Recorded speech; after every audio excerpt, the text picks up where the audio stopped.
Where are you going, Holmes? Have you been invited somewhere? We have been invited, Watson. We have. Where to? To the Baker Street Irregulars' annual dinner. They sent us an invitation. It is on the table. A dinner? How could those street urchins afford anything like that? I can't understand your interest in them, Holmes. They're dirty. They wouldn't hesitate to steal your wallet. Watson, you should be excited.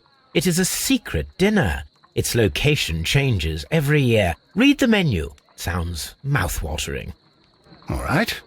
We, the secret police of Baker Street, invite you, Sherlock Holmes, and Dr. Watson to our annual dinner. Menu, entree, frozen rat head salad. Is this a joke? Not at all. Pray continue. Main course, sow's udder in Danny Nutcracker's way. Sounds disgusting, Holmes. Hedgehog goulash. Street turnips in homemade juice. And it goes on. I can hear them on the stairs now. Oh, we can't go there. We can't eat that. Watson, you'll hurt the feelings of those poor children. We have to go. Oh, Mr. Holmes. It is fine, Mrs. Hudson. Mr. Holmes! Wiggins, Dr. Watson is getting ready. He will be delighted to join us. You don't look well, my young man. Is there something wrong? Don't tell me the dinner is cancelled. Mr. Holmes is my brother Leighton. He's in a prison cell. They say he's killed 2 men. You have to help us, Mr. Holmes, 'cause I know he didn't do it. Where is he now? From what I've heard, they took him to the yard, and they gave him a good beating already. You know what they're like. They'll hang him. They won't look any further. Holmes, we have to help him. Well, and forget about the dinner? Wiggins, I'll take the case. You're fantastic, Mr. Holmes. I'll be waiting for you at the crime scene. You'll be there, right? It's on Half Moon Street in Whitechapel. Very well.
Locked.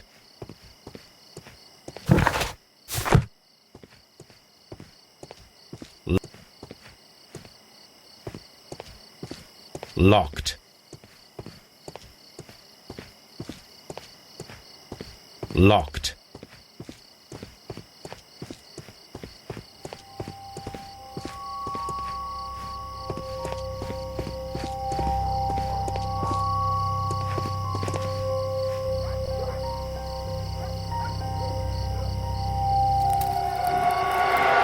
Please, gentlemen, leave the scene now. Oh, Mr. Holmes, is that you? Good evening, Constable... Constable Marrow. I was here with Inspector Aberline during the Ripper case, Mr. Holmes, back in '88. But then this is nothing like that case. With this one, we've got the murderer, the weapon, and the statements, which speak for themselves. Of course, Marrow. But you know that appearances can sometimes be deceiving. Who were the victims? The 2 men here, both shot. The stud fellow was Brian Vercotti, a well-known ruffian. The other, Kenneth Butler, a jeweller by trade. You spoke of statements. You have witnesses? Well, I was there, so I gave my own statement. And then there were two other witnesses who said they saw the killer Chapman. Mr. Turner, a gentleman who lives in that flat over there. And Polly Powell, a flower seller, who was over at the far side of the street. So, Constable Marrow, I should be delighted to hear your testimony. I was standing at the north side of Half Moon Street. That was the side that you came from. But you would have been unable to observe this part of the street, where we are standing now. That is correct. But I saw the two victims slowly enter Half Moon Street, and then shortly after, the fireworks started. A few minutes after that, the fellow Chapman rushed towards me and ran into Half Moon Street. Please continue. I didn't pay attention, but suddenly I heard a woman's cries and police whistles on the other side of Half Moon Street. I rushed over there and I saw the two dead bodies on the ground. When I reached Whitechapel Street, I saw Leighton Chapman. He'd been caught by two police constables. Did you hear the shots? I didn't hear any shots. The fireworks were all over the sky. They were so loud I couldn't hear anything else. What were the fireworks in honour of, Constable? Well, today's Queen Victoria's birthday, Mr. Holmes. Yes, I appear to have lost track of the days. It is May now, of course. Constable Marrow, what else caught your attention while you were running through Half Moon Street? I saw nothing but rats, and I took the time to light every corner with my lamp. Did you happen to look up at Mr. Turner's window when you were on Half Moon Street at that time? Yes, I saw that the window was open, but no one was there. It was dark in the room. Constable, your statements have been of great value to me.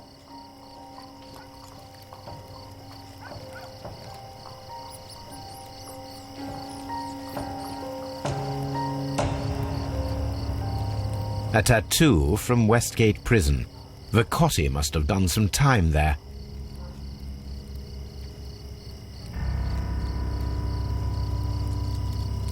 He tried to stop the bleeding with his hand. Death was not instant.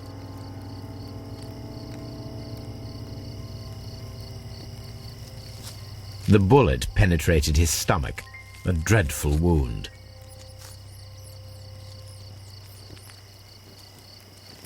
Brian Vercotti suffered greatly. What a terrible way to die.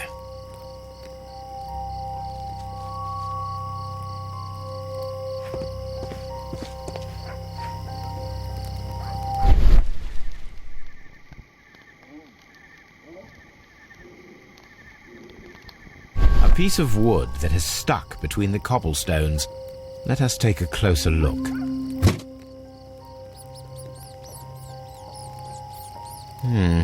This shard of wood is quite new.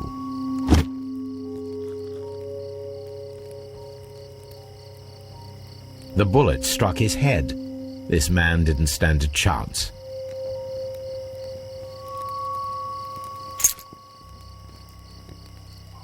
This is an ordinary key.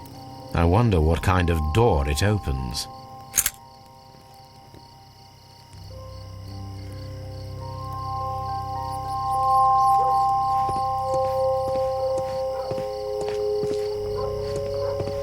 Mr. Holmes, did you see my brother at Scotland Yard? Is he all right? Good evening, Mr. Turner. I heard Constable Marrow reply to you as Mr. Holmes. Are you that detective gentleman? I've heard of you. And, well, I know things about this evening. Excellent. Might we hear your story?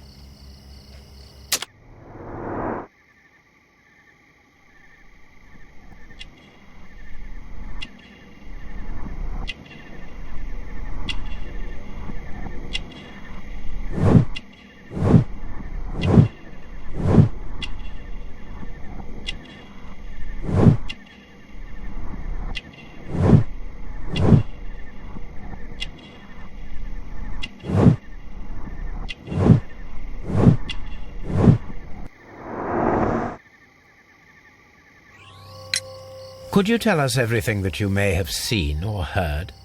I was already in bed when the fireworks started. A few moments after, I clearly heard 2 gunshots from outside. Please continue. I quickly got up and I grabbed the lamp from my nightstand and I rushed towards the window. I looked down and I saw 2 bodies. And there was a man with a gun who was standing nearby. Where exactly? Well, near this body. Did he notice you? I don't think so. He rushed towards Whitechapel Street without looking around. Mr. Turner, did you see anyone else in the street? No, I saw no one but that man, the murderer, the fellow they caught. Were the 2 shots you heard consecutive? Yes, there was a very short pause between them, and they sounded different somehow. It seemed to me that the second shot was louder than the first. That is an interesting comment. Mr. Turner, what were your actions after you stepped up to the window? I was afraid that the man with a gun might return, so I stayed close to the window till I saw the policeman coming in the Half Moon from Whitechapel. Then I walked out to tell them everything I saw. You have helped us a great deal, Mr. Turner.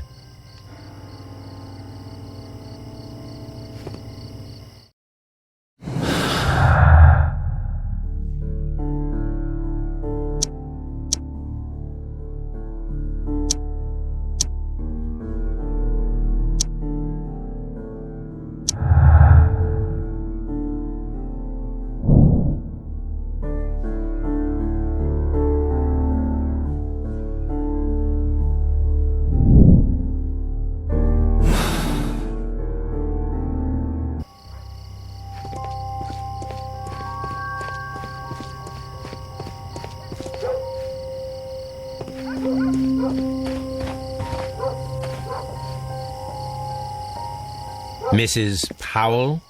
What do you want? My name is Sherlock Holmes.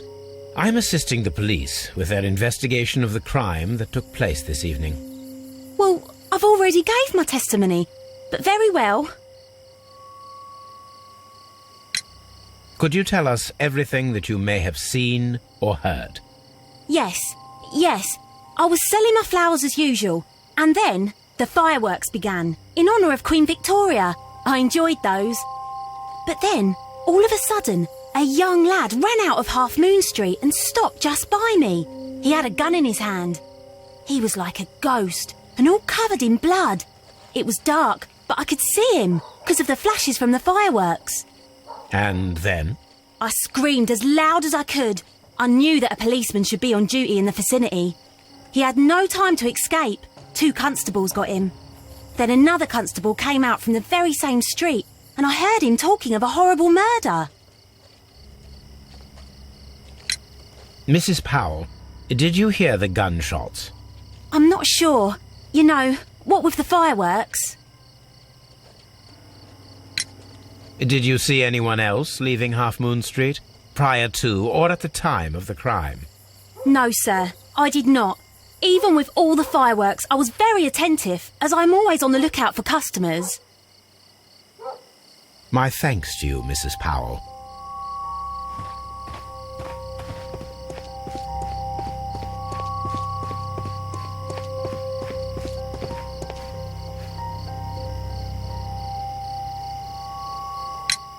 Mr. Turner, you have stated that you remained close by your window after the crime, is that correct? Oh, yes, Mr. Holmes. I stayed at my window until the policeman arrived to examine the dead bodies.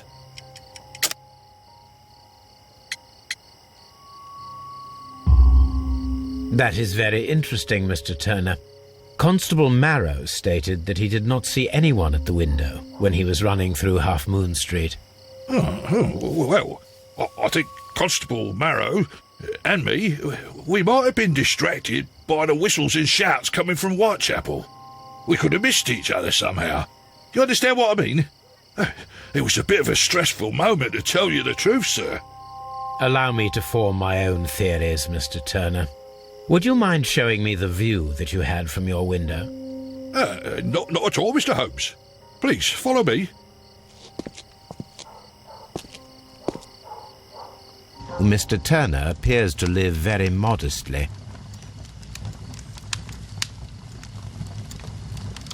This fire is dying out. It was last tended to over an hour ago.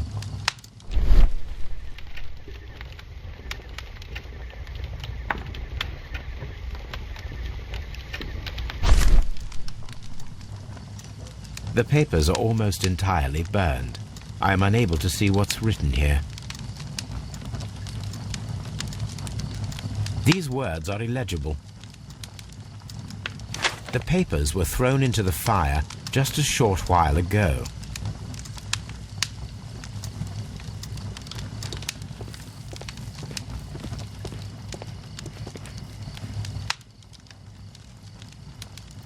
The books on this shelf are in a mess. It looks as though Mr. Turner was trying to find something in a hurry here a short while ago.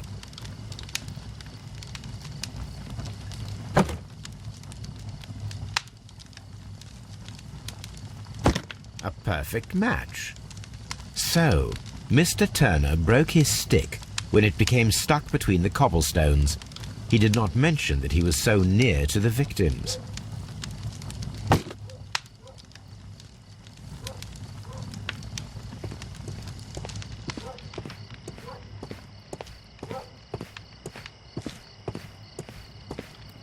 Mr. Turner was roused from his bed by the sound of gunshots.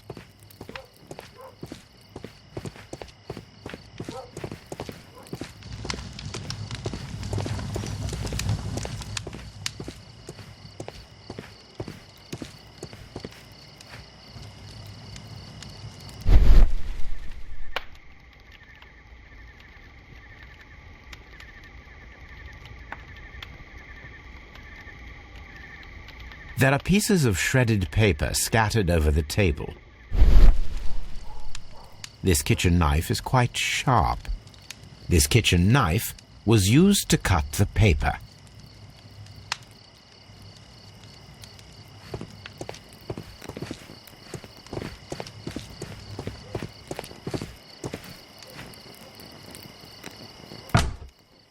So, that's the view Mr. Turner had when he opened the window.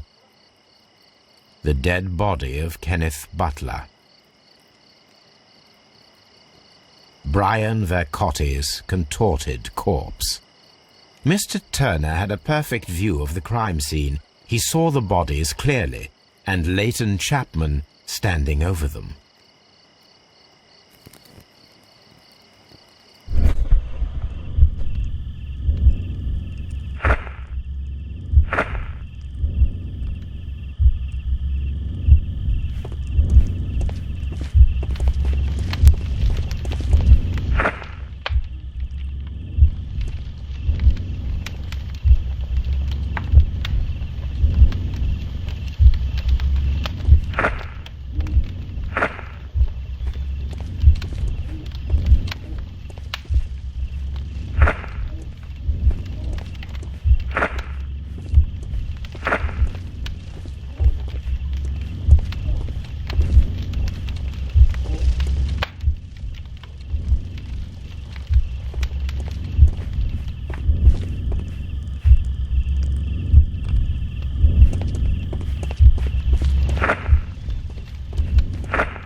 didn't happen this way.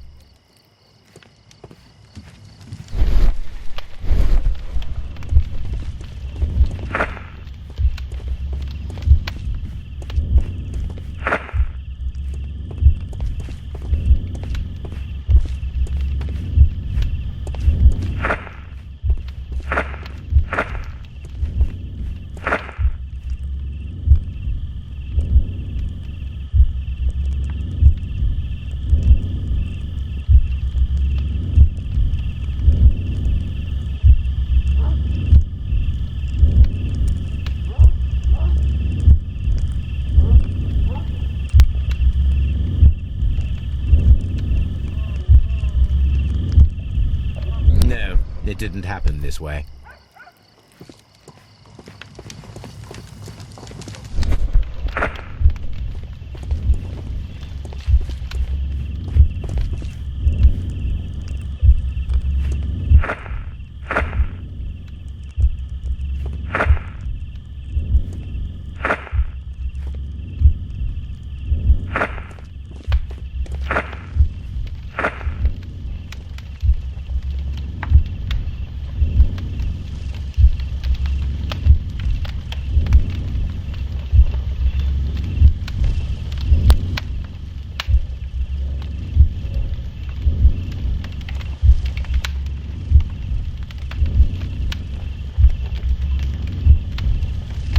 No, it didn't happen this way.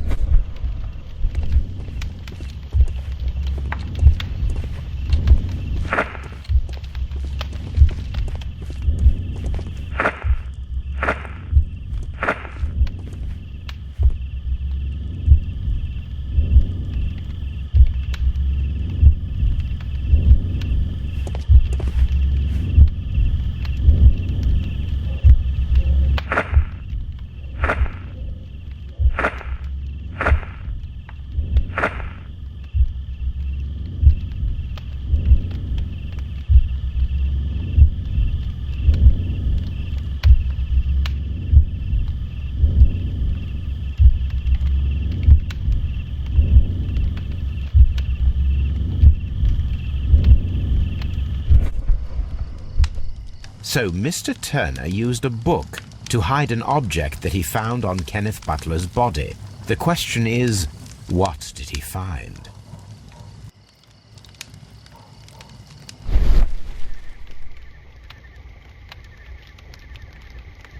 I can see prints from greasy fingers upon the cover of this book. Let us take a closer look. Well now, what a find! A precious jewel concealed inside a book. A bracelet with unique ram's head design, a distinctive feature of ancient Grecian artifacts, probably of the Hellenistic era.